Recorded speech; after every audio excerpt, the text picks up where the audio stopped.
All right, welcome back everyone. We have another local legend here. His name is Moe Sam. For those of you that don't know Moe, he is the head coach of Chelsea Nordic, where he's been there for 15 plus years, where he's coached a variety of athletes, whether it's been Olympians or Paralympians or world-class athletes, as well as just regular individuals who are trying to get into skiing.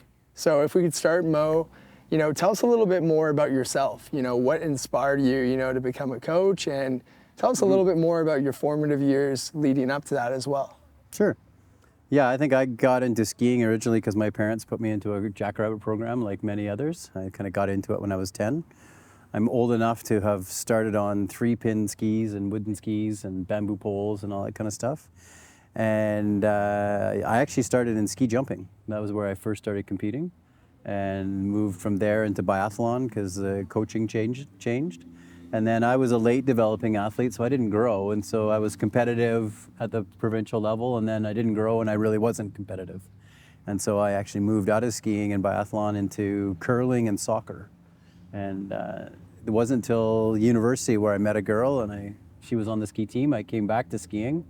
And from there, I just kind of tried skiing out and borrowed a pair of skis from the university, and I never really gave them back that year because I found that I loved it, and I managed to, go for a ski, and the guys' ski team went skiing by, and I tagged in behind them and realized I loved this, and I was actually still quite good at it. And so I went from being a history major on the curling team to a phys ed major on the ski team, and didn't look back from there. And I had some really good teammates that pushed me really well, and I have a good buddy that's still a good buddy to this day, Daniel Murray, that I've chased my whole life, and following him really helped me learn to ski, and there was a bunch of other coaches that helped me along the way. And from there, I've always been attracted to teaching and always been attracted to instructing, and I really appreciate the process of teaching and bringing people through a transformational experience. I have a degree in kinesiology and a degree in education, in my degree, and I really like that process. And so I came to coaching because I didn't like the process of teaching inside. I really like being outside. I don't do well inside all the time, and outside I have so many tools that I can work with people and athletes to help them become a better athlete, but also sort of transform them as a person. And that's really what I'm looking for when I'm working with the athletes that I have, is how is the time that I have with them sort of transformational and just a great place for them to grow up. And so my time with Chelsea Nordic started, I think, 14 years ago. I think I'm into my 15th season. And I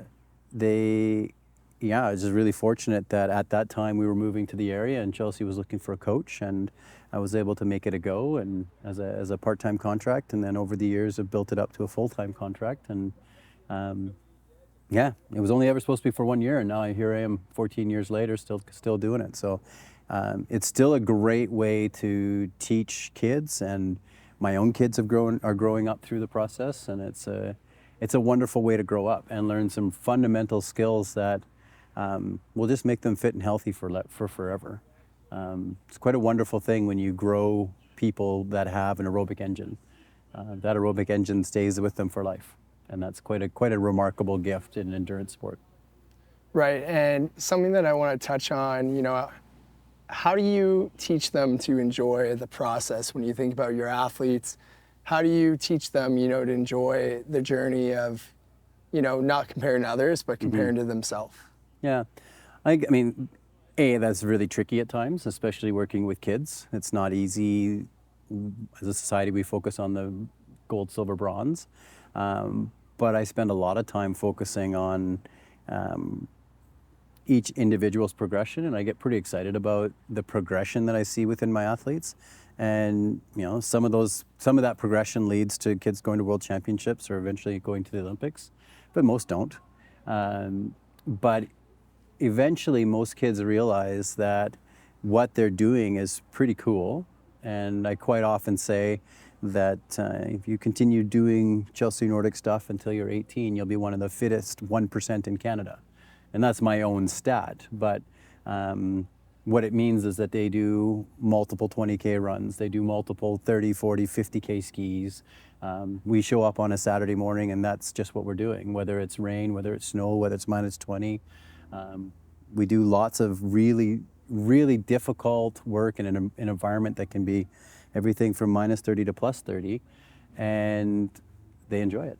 And they start to realize that, you know, in their regular peer group, people can't really do that. And so they start to really value what it is that they're gaining, even if they're middle or even back of the pack. And I've trained lots of kids who are last at nationals, and they get a lot of value out of this. And it's not because they're winning, it's because they know they're doing something really difficult. They know they're in incredible shape. They know that in order to be a skier, you also have to be a runner. You also have to know how to work well in the gym. You know, we roller ski. They often cycle a lot. So it's a true training to be a good skier is really training to be a multi-sport athlete. And they put in a lot of time.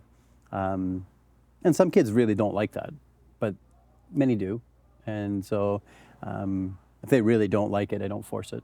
There's a lot of fun things to do in life. Go find your thing that you're excited about. But if you create a good social environment around good progression where the kids feel themselves getting fitter, and there's a good sense of team, usually those three combinations, kids quite enjoy what they're doing. Right, so let's kind of dive deeper then in terms of, you know, having a quality program, that's important, making sure your athletes are physically literate, that's important. But I know you just really stressed a lot there, like the social aspect of community and feeling together. So how do you as a coach, knowing that that's really important, how do you make sure you prioritize that for your athletes where it feels more than, you know, going to be an athlete and it's the person first mentality before the athlete second? Yeah, I think there's a bunch of things. I say quite often there's no metal on the planet that's worth hurting athletes. And so that kind of frames a lot of my own coaching. I will push athletes, give them lots of big training, but there's always a big emphasis on personal self-care and very quick to modify training plans. But the social, I mean, it's as simple as an invitation. So at the very beginning, all the kids getting to know everybody's name. We often forget those simple things that if you don't know the names of the people around you, you can't begin to be a friend. And I don't ever force friendship, but I do force being a teammate. And so a good quality teammate, we have, you know, some expectations around how you treat other people. I simply call it don't be dumb. And because they all get that really quickly, and it's, but it comes down to just respecting of self, respecting of your teammates, respecting of the experience that we're about to have, and truly really appreciating it because, yeah, at every moment of athlete I've ever had, no matter what quality, they all have good days, they all have bad days. And they all have days that are just like an amazing day in the Gatineau Park, and they have days that are like, oh, I wish I would have stayed in bed. But to normalize that as an experience, that's just life. And so, and then within themselves as a team, you know, when an athlete is struggling, teaching them how to help an athlete that's struggling, and when an athlete is succeeding, teaching them how to celebrate with their teammate. And I spent a lot of time thinking about this, you know, this phrase that we talk about. It's not whether you win or lose, it's how you play the game. And I've heard a couple of people online talk about this, and it's really like, if you know how to win well and you know how to lose well, your peers want to continue to play with you, and you know, adults and coaches line up to teach you because they see somebody of value that they want to give to. But if you're somebody who loses poorly and wins poorly, you're not safe to play with, and other adults aren't really as willing to give their experience to you because they don't see that you're taking the values in. And so we always get excited when a good person does really well. People line up to cheer for that person because they're so excited. Whether it's a teammate or whether it's the competition, they're so excited when that good person wins well. And same when somebody loses, loses well, there's sympathy there.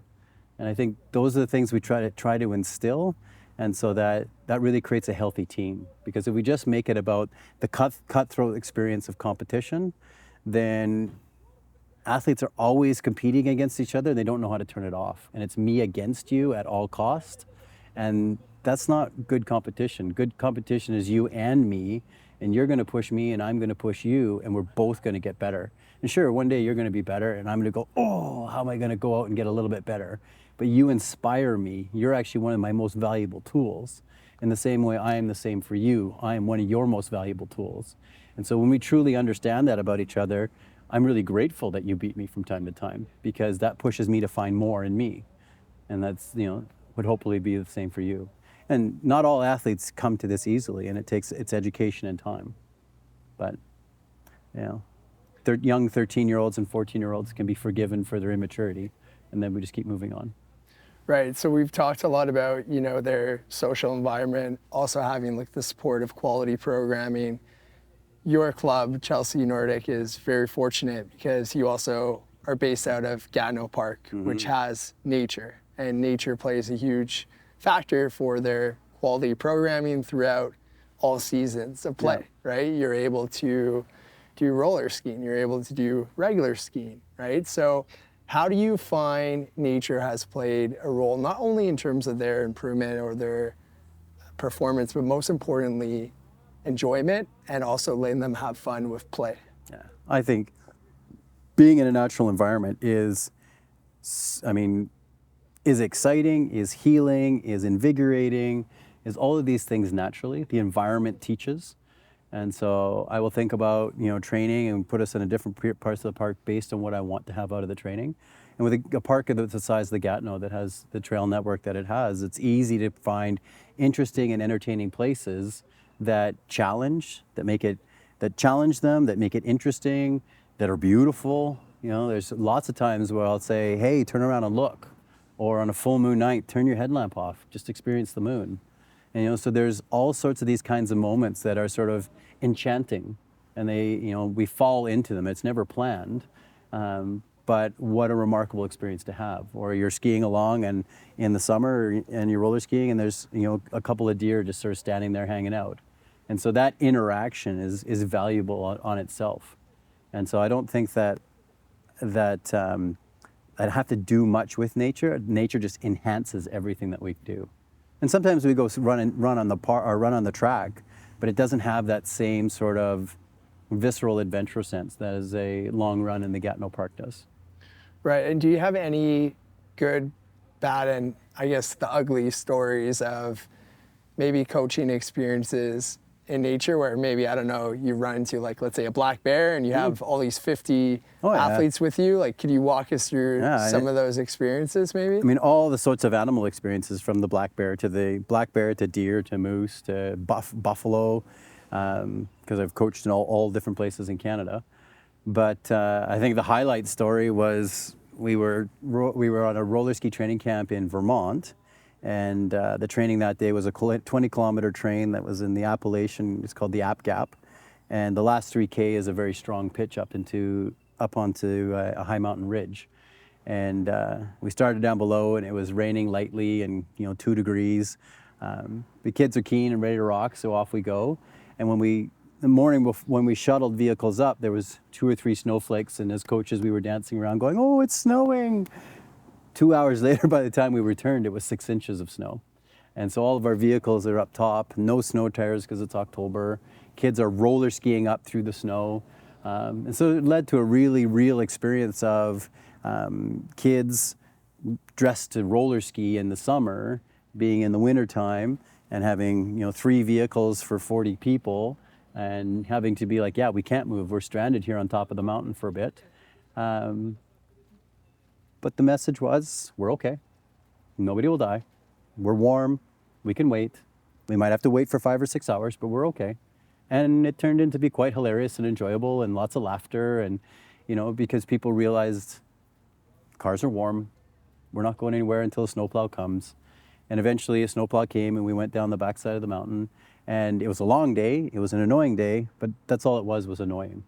And so I think that it's a number of the things that we teach is that when we go out and something happens, it's like, okay, let's mitigate the risk of this moment. And then sometimes it may be annoying, but it's just annoying. It just took time. And so there's a lot of that kind of stuff that gets taught, because we're out in -20, we're out in a thunderstorm hits. The tornado that happened in Gatineau, we were roller skiing, not far from there at that point. And it was just, you just have to deal with these things. But that's also part of the learning of teaching kids to go out into the wilderness is like, yes, there's risk, but you can also mitigate risk and you can be aware and you can be smart. Right, yeah, no, that's true. Yeah, there's always a chance of risk. And something that I want to, shift gears to here is I think a really important topic when it comes to coaching is, not only like the environment that you create or, the programming of what you have, but also understanding like how to actually treat your athletes. So what do you think are, the biggest mistakes that some coaches do where they lose that connection, that real authentic connection with their athletes?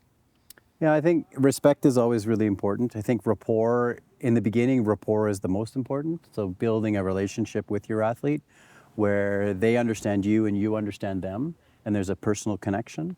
Because once I have a personal connection with an athlete, I can use that to push them further. I can challenge them further. I can be more difficult with them. Sometimes if they are, especially working with young athletes, when I come in to give feedback, it can be taken as very critical. And without rapport, it's very intimidating for them to hear my feedback. And so I have to build feedback or rapport with them very quickly so that they can hear what I have to say. And I have a couple of tools that I work with young ones is that I always say, hey, I've noticed something. Would you like feedback? And so I ask them if they want feedback. Instead of just saying, hey, change your arm position or change your foot position, I say, feedback, would you like it? And so when they say yes, they're now in a learning mode. They're receptive to what I'm about to say. And then I also say that when I give feedback, I'm giving you a gift of power and speed. Would you like one? And they, every kid says yes. And so that I am there as their resource rather than just being sort of a boss dictator. And I coach my own kids, which has its joys and challenges. But the same thing, it's like I never coach without them being receptive. And so they now are asking me. So my athletes are always asking, what do you see? What do you notice? What do you see? What do you notice? And they're so excited to get feedback rather than being nervous that it's being critical or they're not good enough. It's just a gift of power and speed because nobody's perfect. And so I think those are things that are really critical. I think other places where coaches lose it a little bit is being too dedicated to their plan. And so the time, the hours, the kids, especially young kids, modification needs to happen all the time. They're not professional athletes. They've got school going on. They got families going on. They often have another sport going on or another activity. You need to be really listening to what is the total stress load in their life. And sometimes training needs to go away. You need to do less training because it's the thing that we can manage within the total stress of their life. And athletes that are in too high of stress for too long, all sorts of really negative things can happen and that are really hard, where missing an hour of training or 2 hours of training, it doesn't even matter. And having a little bit of compassion in those moments can be really critical. Absolutely. And you talked earlier about, giving tools that will help your athletes in terms of, not just improve or enjoy, but like to really learn more beyond even sport. So what are some examples? Can you walk us through like maybe the big Moe mindset and other tools that you've passed on to your athletes? Yeah, again, this is maybe a bit coaching, but a bit development, but feedback loops. And so we learn by feedback loops. So if you do something and then you get feedback from it, a basketball is really, really simple. If I shoot a basketball and it goes in the net, the feedback loop is I was successful. So it's a very closed loop. In skiing and running and these things, the loop isn't so obvious. Technique isn't so obvious. And so I really try to coach in ways that are, go test it. Did it work? Go test it. Did it work? So I really try to take, whether it's physical work or technical work, and say, did it work? Can you feel a difference? Do you notice something? And so they're becoming really aware of the changes and how it changes their body and their movement. And I think that is something that's really going to help them all the way through life, because no athlete makes it through life without getting injured. We all, as we're older, sometimes we're in really good shape, sometimes we're not. And so we need to be aware of the feeling sense within our body. I really try to teach that feeling sense. And so, are you tired because of the workout, or are you tired because you're deeply tired? You know, and do you need to be taking time off? You know, and being able to have that conversation. And then I think from there, it's really, I'm lucky. I work with an incredible group of athletes that really want to go for it. And so I don't have to motivate very often. And so then I'm really sort of challenging them in their movement patterns to be, how can you give quality over quantity? Because there's only so much time in the day. So how do you make it better? Make it better, make the quality of movement better, make the pacing better, make all of these things better. And I'd love to say that it's magical, but it's more just having a good eye and lots of experience and knowing, you know, like I said before, it's like really waiting for those teachable moments.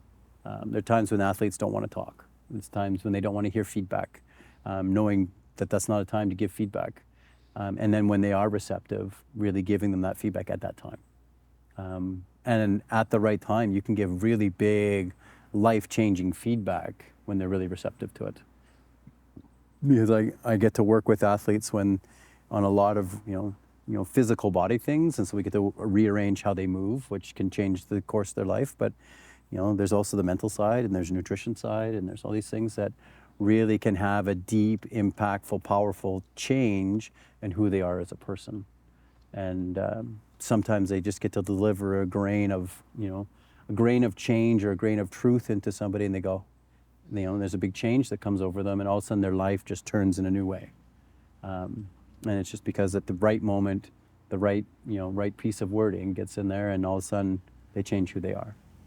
I've seen lots of kids that, you know, in grade 7 that are no interest in endurance sport. They're being little shitheads and things like that. And then by grade 11, they're extremely competent leaders on the team, becoming really talented athletes. And I would never have predicted that. And I've been doing this a long time. And it's nice to be surprised. Right, and it sounds like too, even from one of your last points you focused on was getting a little bit better. Sometimes it's not about the quantity of hours, but actually to be more deliberate with how we practice, how we train. So what are the biggest areas when you think of being more deliberate with the training process for your athletes? What are some examples that you've seen before? Yeah, it's just consistency. If they train consistently, you know, and that's for most of them, you know, up until they're 16, it's an hour of movement a day. And if they can do it purposefully and with a sense of enjoyment and gratitude, that base lays the layer for the next layer, which lays for the next layer, but it's just being consistent. There's lots of talk about training plans and, you know, periodizing training plans and planning for a peak and planning for all these different things. But with young athletes, especially under 18, their lives are too busy, and they're not, you know, their priority isn't solely on sport. And so training consistency is the most important thing. Are they keen? Are they rested? And are they, you know, fit coming into competition? And so, you know, all the sports science pieces of it, yeah, it's important, but a sense of consistency being more important.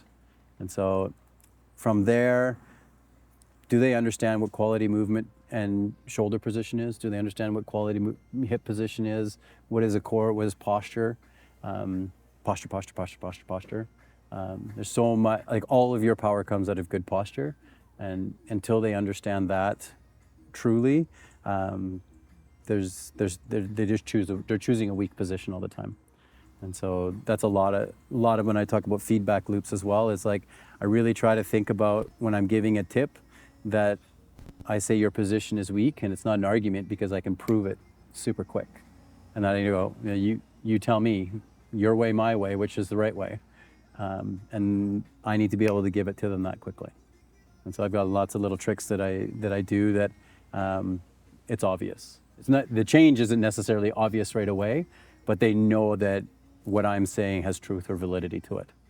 And it's not just Moe saying stuff.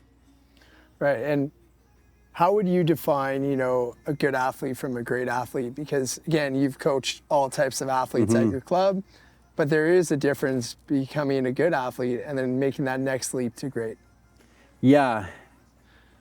that's a tricky one, because I would say that every athlete has their own talents, and every athlete comes with their own gifts, things that they didn't necessarily have to earn, just for whatever reason, how they grew up, whatever their body size is, their mentality, everybody has different gifts. And so, like, I have some of the most disciplined athletes I've ever had are not the best athletes.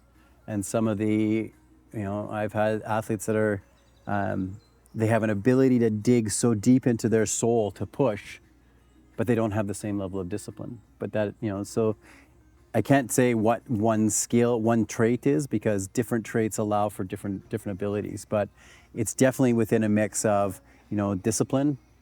How hard do you really want, like, how much do you really want to go for it? And how much are you willing to go into the depths of your soul to, push to the bottoms of your limits?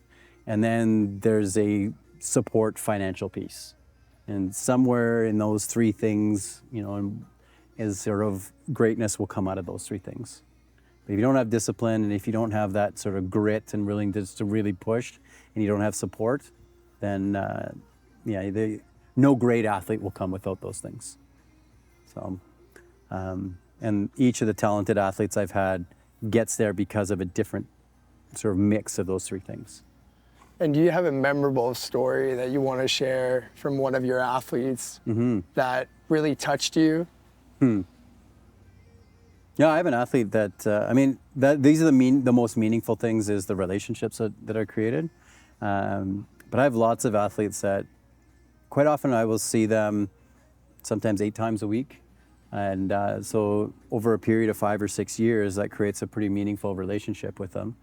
And in that, watching the progression that they have is pretty phenomenal.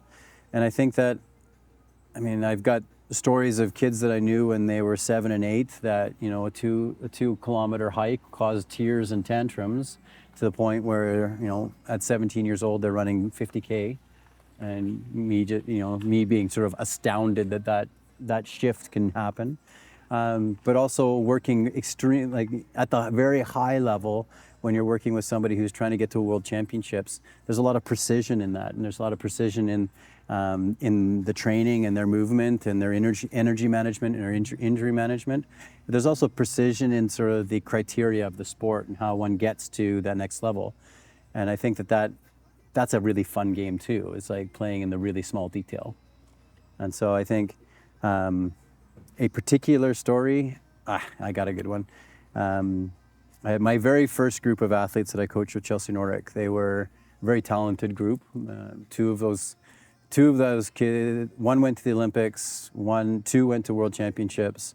4 of them were national champion or national medalists. But the first, we did a team relay, and there were two athletes, Will Dumas and Aaron Fahy, that they were definitely in the mix. But there were there were 2 or 3 other teams, and there was a team from Quebec that was incredibly tight and really, really tough. And it was neck and neck the whole time. And they crossed the line, and it was Aaron Fahy crossed the line, and the announcer called that the other team had won. And we were like, well, because we couldn't tell from where we were. But it was such a good race. And then within 30 seconds, the announcer came back on and said, hold on, the photo shows that it was actually Chelsea Nordic. And it was just, a sense of real elation that comes from, 2 kids that had trained for years to get there. And they knew they were really good friends, and we knew that this moment was coming, and we trained for 2 years for it. And then having it come to a stretch finish, and I still have the photo, the photo where it's like, it literally is a toenail that is the difference. And those are moments you never forget. And so, but for each of those moments, there's also the epically sad moments too. Absolutely, and that was my next question was, are there any sad moments? It's important for everyone to hear the sad moments as well, because we can learn. Yeah. So what's an example? Yeah, I think there's a lot of sad moments that come out of being unlucky. Whether it's, there's been lots of moments where it's you lose the line by the toenail. Like, those toenails don't always go in your favor. I had an athlete that was the best. He He qualified second for the sprints, and he was on fire that day, and I was just like, oh, this is going to be a great day. This is going to be really fun. He started in the heats and caught a ski behind a fellow teammate, balanced, got the ski out. It got caught again behind him, and it went in and clipped his binding, and his ski fell off. He hit the ground. While he rolled, the other ski fell off, and he rolled to his feet with no skis on. And he's just like stunned. And at that moment his race was done. And so you have, moments like that where you're just like, oh, man, that sucks. And out of that comes lots of tears because we worked long hours for that moment. I've had athletes that, they go and they get hurt. And sometimes they get hurt from being dumb, or sometimes it's just bad luck.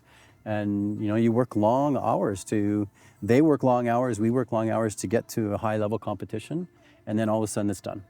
And I've taken a couple of athletes where it's like we almost get healthy again and it just doesn't quite work. And so, COVID was really difficult as working with teenage athletes because the most exciting thing in their life disappeared. And so a lot of it was really challenging keeping them mentally healthy and physically healthy and motivated and out and active when it was really a challenging environment. So yeah, those things are really, really difficult. And working with teenagers has a complete level of other challenge in that, they're quite often vulnerable people. And so I've been on suicide watch 3 times now, I think, with athletes that just, for one reason or another, life really goes the wrong direction for a while. Thankfully, in those times as coaches, we're able to be a bit of a bright light because we have a really meaningful connection with those kids. And sometimes that really helps in a turnaround. And so those are really hard things to deal with, and I don't like dealing with those. But I'm very thankful to be somebody that can be helpful in a moment like that. Because each of those kids is doing very well now. That's really good to hear. And what are some lessons that you want to leave with your athletes? Yeah, I want them to be fit for life. I think there's tons of data out there, like whether it's VO2 max or whether it's strength, that says you keep these things going, at a moderate level, you're going to be very fit for the very fullness of your life. I really want them to know how to fix themselves when they get broken, because no athlete gets through life unbroken. And I really want them, there's a sense of kindness and inclusion. I love it when my teammates support me, but when my athletes are also very supportive of each other. I think a team is going really well when I hear about Friday night and they're all gathered at somebody's house enjoying each other's time. Because then as they leave this, and I've now coached multi-generations of athletes, those relationships and friendships, they don't go away. And then they start to create new pockets of fitness in different places because they want to recreate what they had here. And so that, the way in which Nomades Parc and people around here create a sense of community, it's like we create community here in Chelsea Nordic, and then those athletes graduate out and they go create community somewhere else. And I think, I have a mini small goal of, using my coaching to affect the whole world, one athlete at a time. And as they leave my time and they go create their own communities, it doesn't take long before we've really made a dent into the overall feel of a society or a culture. And if many people are doing that, we really have a massive impact. And so I think that those are, I'm a simple ski coach, but the values and lessons that come out of this can really have a big lesson for everybody. Yeah, there's a lot more beyond sport for athletes. Mm-hmm. So I admire that. I commend you for sure. And, one last question I want to ask you, when it comes to the legacy that you want to leave, not just with your athletes, but for Chelsea Nordic, what is that? Like, how do you see the next decade happening for the club, as well as the feeling you want to give off? Yeah, I think it's that. It's did athletes and families, experience Chelsea Nordic and the community there, and really, was it a great place to grow up, and was it a great community to be a part of? And then do they want to recreate it? Do they want to continue to do those sorts of things? I think that's the legacy. Are they still fit and active, when they're 50, when they're 60, when they're 70? Those are the big sort of payoffs for us as a society, is people being fit through life. And I think that's the legacy I want. I want them to feel, I want them to have ways in which they feel good about themselves and tools in which they can use, whether they're physically hurt or whether their mental health is low, that they learn some tools and they know how to go back at some of those skills. Life is tough at different times, and so it's good to have some tools.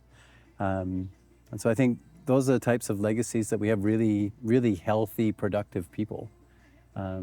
Because not everybody stays a high-performance athlete. Nobody stays a high-performance athlete.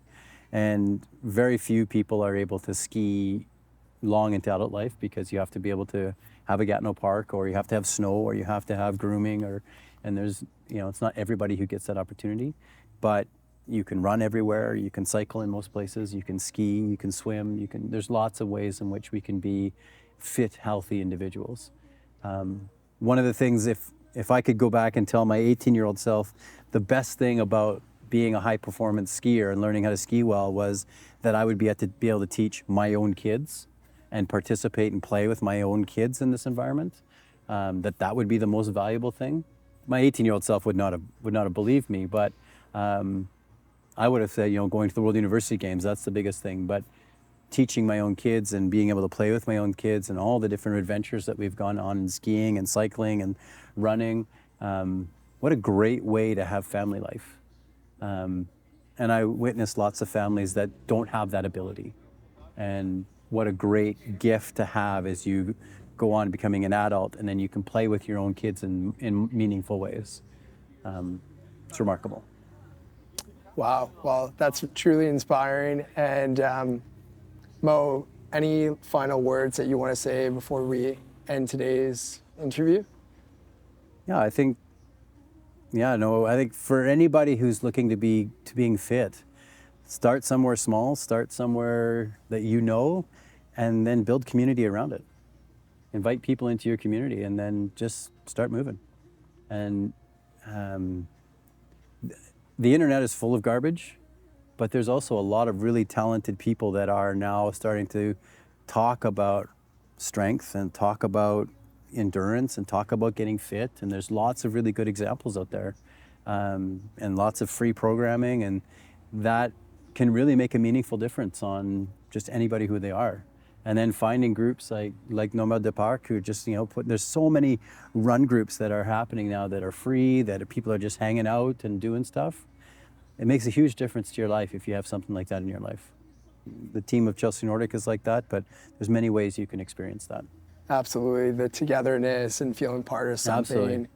Absolutely. I think we lost a lot of that through COVID, and I think people are starting to find their way back to that. But it's challenging now with the sort of social environment that we have with screens and things like that. And then people need to really find ways to detach and really be a part of a human environment. And movement, outside nature. I mean, it's such a great mix. And it's such a great mix to feel good about what you do and who you are. And most importantly, enjoyment. So Moe, I want to thank you, for taking the time today, to be part of these series, as well as be here at Nomades de Parc, and just share, everything that you've learned from your coaching career, to not just give back to athletes, but coaches, and as well as anyone that's looking to become healthy and fit. Yeah, thank you. Well, thanks, Moe. Yeah, good talking with you. Yeah, likewise.